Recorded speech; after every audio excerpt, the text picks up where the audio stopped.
பன்னீர் gravy செய்கிறதுக்கு already செஞ்சு வச்சுருந்த பன்னீரை ஒரு 5 மினிட்ஸ் வாட்டரில் சோக் பண்ணி எடுத்துக்கோங்க. அதுக்கு மஞ்சத்தூள், மிளகாத்தூள், உப்பு போட்டு ஒரு மேரினேட் பண்ணிவிட்டு ஒரு தோசை பேனில் எண்ணெய் விட்டு அதை நல்லா ஒரு ப்ரௌன் கலராக ரோஸ்ட் பண்ணி எடுத்துக்கோங்க.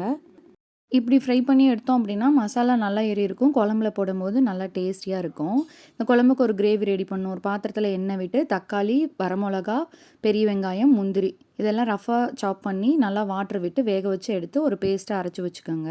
அதே பாத்திரத்தில் ஃப்ரை பண்ணி வச்சோம் இல்லையா பன்னீரை, அந்த எண்ணெயவே விட்டு பட்டர் ஒரு ஸ்பூனு, பொடியை நறுக்கின பூண்டு போட்டு வதக்குனதுக்கப்புறம் மஞ்சத்தூள், மிளகாத்தூள், மல்லித்தூள் போட்டு நல்லா வதக்கி விடுங்க.